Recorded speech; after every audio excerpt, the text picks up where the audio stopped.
I'm Arlene Francis, and this is I've Got a Secret. I've Got a Secret, brought to you tonight by Green Whip, the light, delicious topping that won't wilt on your dessert. Green Whip. Now, here is I've Got a Secret, starring Gary Moore.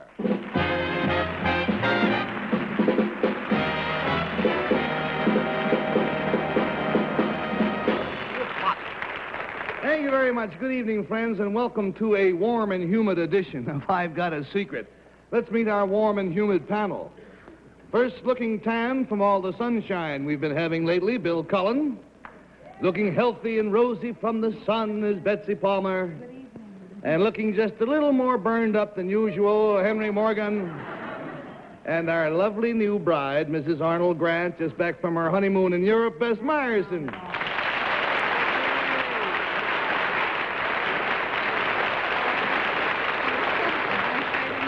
Bess, welcome home. Thank you, sir. Did Arnold come back with you? Yes. Oh, that's nice. Wasn't he supposed to? I've always heard it was, but I've heard, sometimes it doesn't, so I think it's marvelous. Okay. Oh, and Betsy, by the way, good luck tomorrow night, dear girl. Betsy starts a 5-week run at the Paper Mill Playhouse in New Jersey, starring in a musical play called Maggie. Thank you very much. It's going to go well, I know. Panel, you all ready to play the game? Yeah. Okay. And may we have our first contestant, please? Will you come in, sir? 5 weeks?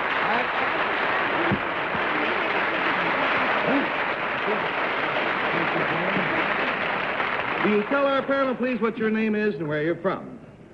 My name is Don Butterfield, and I'm from New York City. And I will tell anybody who doesn't know about music in New York that Mr. Butterfield is a distinguished musician who is equally at home playing with the New York Philharmonic as he is playing with Dizzy Gillespie. He's also a regular member of the Radio City Music Hall Orchestra. All right, Don, if you'll whisper your secret to me, we'll show it to the folks at home. Well, I'm delighted, but I noticed that you brought these two stalwart young men with you, Joe and Ben, members of our usher staff. What are they going to do? They assist me, Gary. They're going to assist you. You need help in this? Well, that's part of the secret. Well, all right, then. If you'll whisper that part of the secret to me, we'll show that to the folks at home. Here we go. All right. Panel, a clue to Don Butterfield's secret concerns something he's going to do. We'll start with Madam Honeymoon over there, Bess. Don, this thing you're going to do, is it involved with music at all? Yes? It is. And will the two handsome ushers behind you be playing musical instruments as well? No, No. they will not. Will you be performing on an instrument? Yes. On more than one? No. One that you've invented, possibly? No. I haven't One that been- we'll be familiar with. Now, let's see. Will it be how fast you play it, or... Like the minute waltz in 30 seconds or something like that? No, that's... No. That's right. We've lost our $20, and with $60 remaining, we go to Bill Cullen. I don't think Bess didn't get an answer when she said, will we be familiar with this instrument? Will we? Is it a regular, standard instrument, one we all know? I think we'd have to say no, wouldn't you there, Don? It's not. No, it isn't. We wouldn't then be familiar with this instrument. I do believe that you will recognize its basic form, but in the form in which it will appear tonight, it is not a standard instrument. True? You're going to play a song like written to be played on two ushers. Yes or no? No. Yeah, trust them the way they... do these ushers make sounds when struck or pinched or otherwise? Well, I think they may make sounds, but they'll be inaudible. No, they'll be in orbit? Inaudible. Inaudible. Oh, everyone has it on their mind. Are you going to touch these gentlemen in your performance No. tonight? By golly, it sounded like that. $40 down, $40 to go. I'm kind of sorry it's not his secret. I'd like to watch that, playing cantata for two ushers. Donald? All right. Yes, Bess. Well, I was going to say, are these boys going to hold the instrument? Yes, they will. They will. And is it, say, for instance, something that might have keys involved with it, like a piano keys? Not piano keys. Not piano keys. The keys of an accordion? No. They are keys of something? Well, keys would be a relative term here. You could It's say something buttons. that you apply pressure to make the sound. Yes. which Yes. could be almost any instrument. Yes. Is this something like a clarinet or a saxophone? Maybe the big one that you couldn't hold yourself and it has to be held by other people. It's a big one, but it isn't a saxophone or a clarinet. Well, a tuba, sousaphone, drum. $60 down, $20 to go. We go to Henry Morgan, please. Miss Butterfield, is this some kind of, like a household device? No. It's an instrument. No, it ain't. It's a flute. Kind of. No. No. Is it something that is usually not played? Is it used for something else? It would be needed on very special occasions. But it is a legitimate instrument. Well, we lost the $80. Now, Don Butterfield is a tuba player par excellence. But his secret tonight is that with the assistance of these two ushers, he is going to play the trumpet for us. And if you want to know why he needs their help playing a trumpet, wait till you see the trumpet, a legitimate instrument. Gentlemen, if you'll come help me here. Oh, come on. Oh, my. Oops. There you go.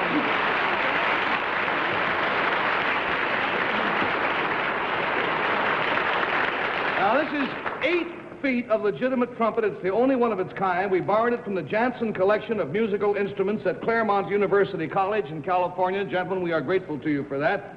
Now, although this instrument is a trumpet, what is its official name, Don? It should be called a contrabass trumpet, Gary.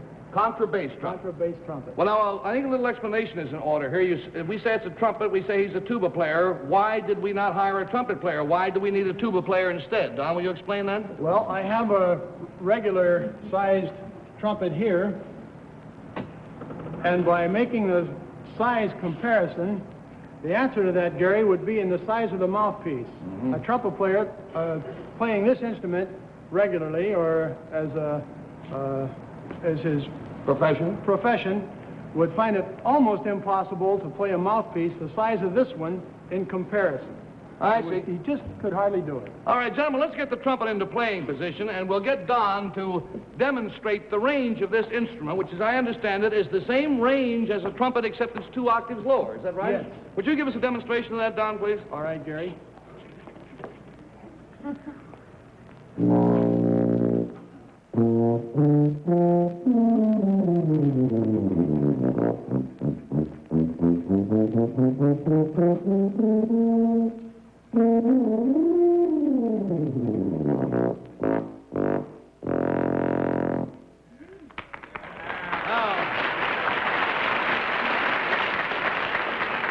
As we have said, this was probably originally conceived as an adjunct to a symphony orchestra and just didn't catch on.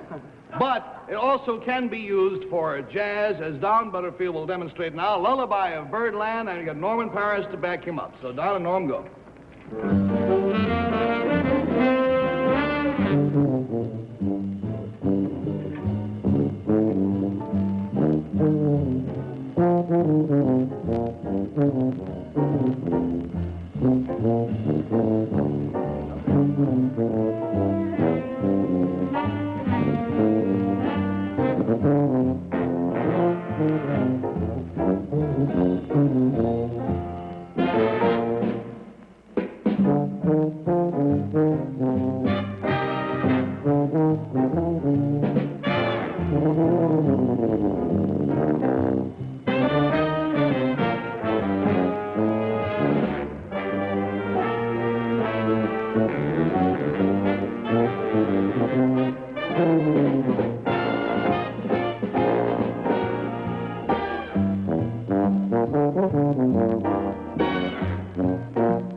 Don a double compliment. Not only was his mastery of the instrument marvelous, but musicians might have noticed that the worst thing that can happen to a trumpet player or a tuba player is that immediately the number 1 valve started to stick. And I noticed how you changed your solo and played around that.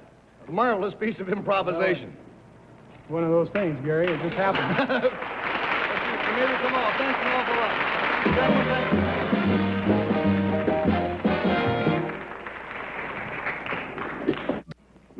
we have our next contestant, please. Would you enter?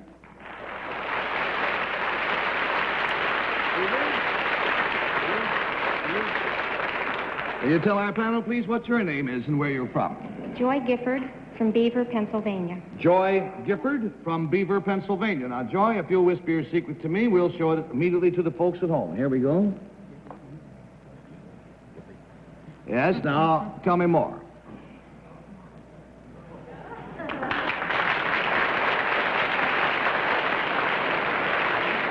Now, there is an excellent reason why this occurred, and we'll find out later. Panel, to help you classify Joy Gifford's secret, the clue concerns something she did on her vacation, and we'll start the game with Betsy, please. Was this a recent vacation, Joy? Yes, it was. In fact, you did it within the last couple of weeks? Within the last couple of weeks, did you do this? 5 weeks. No, it was not 5 within the weeks. last. 5 weeks. 5 you weeks. said. All right. Is it something to do with the eastern part of the country? Partially, huh? Would it help us to know where you had your vacation? It might. It might. Was it involved with the outdoors rather than inside? Yes, I would say it's a difficult question to answer, but this was not done in a building, if that's what you mean. $20 down, $60 to go. We go, please, to Henry Morgan. Miss Gifford, were you at the seashore? No, I wasn't. Were you in the mountains? No. Were you at a lake? No. Why did you bother to go away? Did you... That's an idea. Did you stay home for your vacation? No, I didn't. Did you go far? Yes. Another state? Yes. North? Now, wait a minute. When we say another state, we'll do this with a capital state. Oh, another country. That's yes. right. All right, we've lost $40. We have 40 to go. Best grant. Another country. And it was partially outdoors and partially indoors. There was some kind Well, of... I'll tell you why it was difficult for me to answer that question, because when you travel from one place to another, you're not out in the open, but you're certainly not in a building. Whether you call it outdoors when you're on a vehicle or not, I don't know. All right. Now, this thing that you did, was it more mental rather than physical? I would say that the cause of it was entirely mental. The action itself was physical, right? That's right. $60 down, $20 to go. We go, please, to Bill Cullen. During your vacation, Joy, did you go very, very far? I would say I did. Was that what is unusual about your secret, that you went to so far? Maybe it's how she Oh, went if there. your secret is you went too far on your vacation.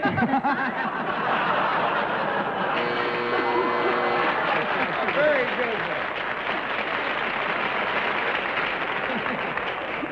good. Marvelous. Panel, Joy Gifford is a girl who really believes in the vacation slogan, getting there is half the fun, because recently she flew to England for a vacation. A very unique vacation it was, too, because after spending all of 15 minutes in the London airport, she got on another plane and flew right back here. As I said earlier, she had an excellent reason for doing this. Joy, first of all, how long had you planned? When you left this country, how long had you planned to stay abroad? I didn't have too much vacation time, but I didn't plan on coming back in 15 minutes. In other words, a matter of weeks or perhaps a month That's right. that you plan to stay over there. Well, Pamela, any idea what could bring a young lady back that fast? Well, they hovered her on another airplane, thinking she was going somewhere else, like those people who went to Texas. Now, Bess ought to know. It was a man, of course. Her fiancé wired her and said, hurry home. Let's get married. Well, Joy, when you landed in London, exactly what did happen? They were paging me at the airport. There was a transatlantic call from he's my husband now, asking me to return and get married. And she got right on the next plane and she back. Miss Henry. I don't want to knock the marriage, but don't you think you ought to think twice about marrying a guy who can't make up his mind before you take the trip? Listen, this is all part of a woman's wiles. She intended that she would be missed, but she didn't think it was going to work that fast. That's it. The happy ending is, of course, they were married just last week. She became Mrs. Robert Gifford. They just returned from a honeymoon trip to Paris. They didn't go back to London. She figured she'd seen that, so they went to Paris. Now let's meet the lucky man. Here's Dr. Robert Gifford.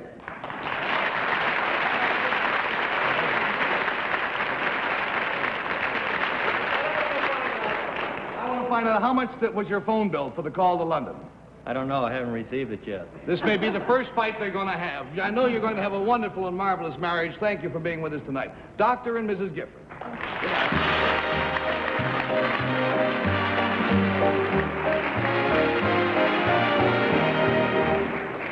We'll meet our special guest for tonight in just a moment, but first there's an important message for you. It's time now to meet our special guest, panelist extraordinaire on What's My Line, delightful actress, who will begin a summer stock tour this coming Saturday at Mineola Playhouse, Long Island, starring in Old Acquaintance. Here is Miss Arlene Francis.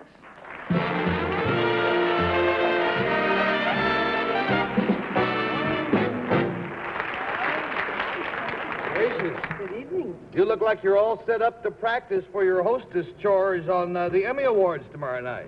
I'm all set up for it, but I haven't done any practicing at all. I'm really delighted to think I may have an opportunity tonight. Well, I'll tell you, you shall have your chance to practice tonight. Now, since this is the season for giving awards to actors and to performers, but with the Oscars and the Tonys and the Emmys and so on, I have decided to create some television awards of my very own. I would be honored if you would hand them out tonight. Oh, I'd be honored myself. Thank you, Gary. Good. Now, here is your script. Here we go.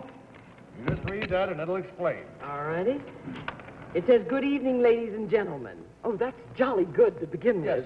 Yes, Welcome to the last annual presentation of the Gary Awards.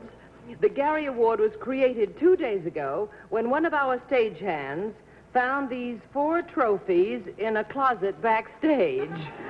These valuable trophies might have been thrown away forever, but a miser had prevailed. It says a wiser head prevailed. Oh, I'm so a wiser sorry. head. It's my eyes. A wiser head prevailed.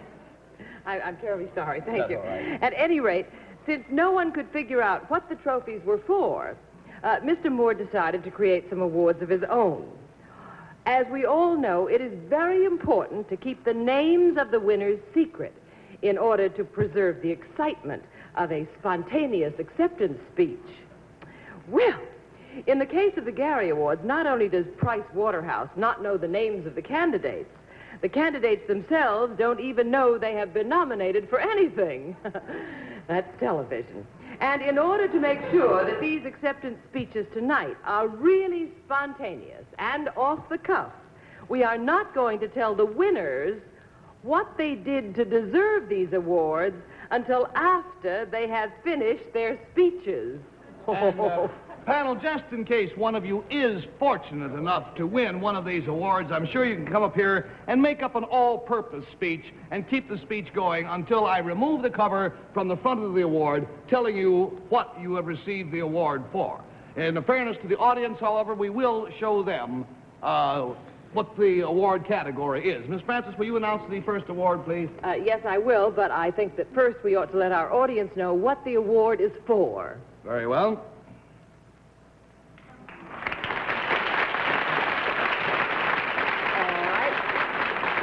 May I have the envelope, please? Yes, ma'am. Thank you, Mr. Moore. Oh, it's exciting. The nominees for this category are Harriet Nelson of the Ozzie and Harriet Show, Durwood Kirby of the Gary Moore Show, and Bess Meyerson of the I've Got a Secret Show. And the winner is... Bess Meyerson of the I've Got a Secret Show. Congratulations!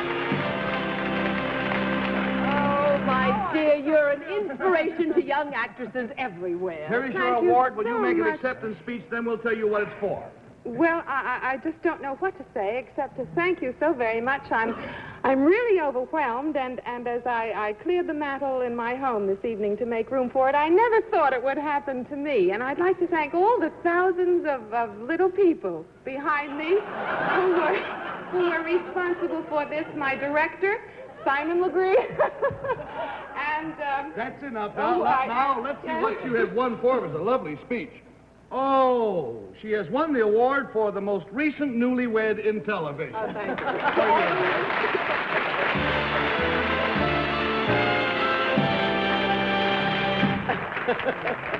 Now, the next award will hold up, huh?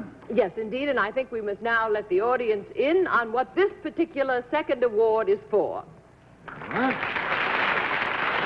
May I have the envelope, please, Mr. Moore? Thank you so much.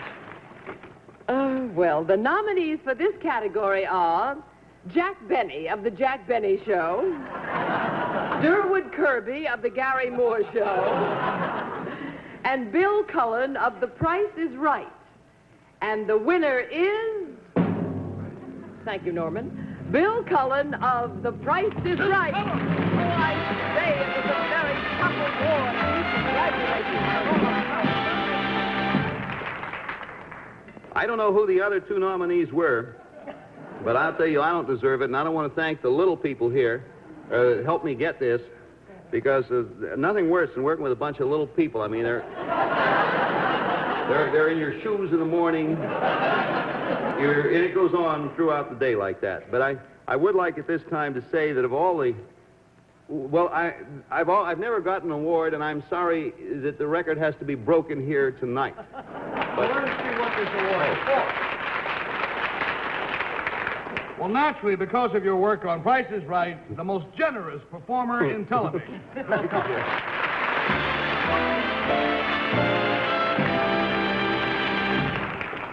And now we come to the third Gary Award, and we will now let the audience in on what this award is for. May I have the envelope, please? Thank you so much. Well, the nominees for this category are Durwood Kirby of The Gary Moore Show. Little larceny here, I think. And Lassie of The Lassie Show. Betsy Palmer of The I've Got a Secret Show. And the winner is... Oh, this will shock you. Betsy Palmer of The I've Got a Secret Show.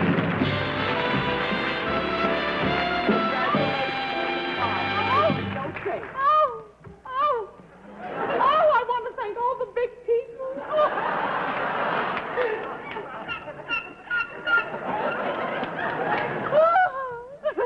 I just can't say anything. I have to cry.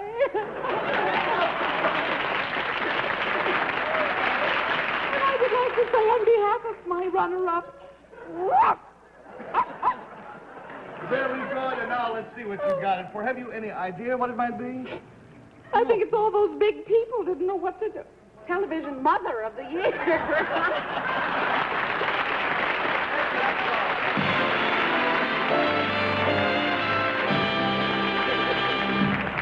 And now, of course, we come to our last Gary Award, and we will let the audience in on what this award is for. And now, Mr. Moore, may I have the envelope, please? Thank you. It just occurred to me, maybe somebody's just tuned in right now, and they wonder whether the Emmys are on the night early. It's what's driving out of their mind. Carry on. These awards are deserving, probably more so than some of the Emmys. The nominees for this category are Frank Nitti of The Untouchables, Eric von Stroheim of The Late Late Show, Henry Morgan of I've Got a Secret. And the winner is Henry Morgan of The I've Got a Secret Show.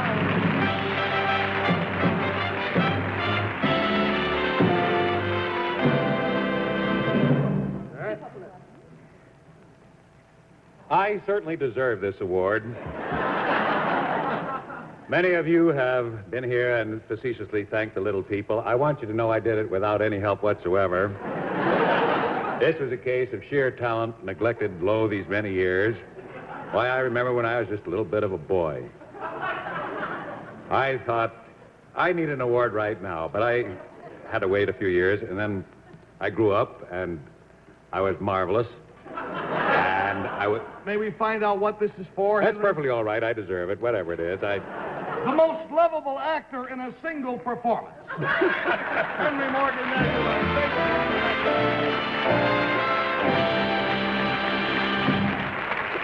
Arlene, all kidding aside, we will be looking forward to you as hostess, New York hostess, on the Emmy Awards tomorrow night. I will see you there. Thank you, Gary. I look forward to your being a winner, which you have deserved lo these many years, even more than Henry Morgan. 7 times nominated, never got a thing. Thank you. Good night. And so, friends, we will see you next week. Goodbye. Take care.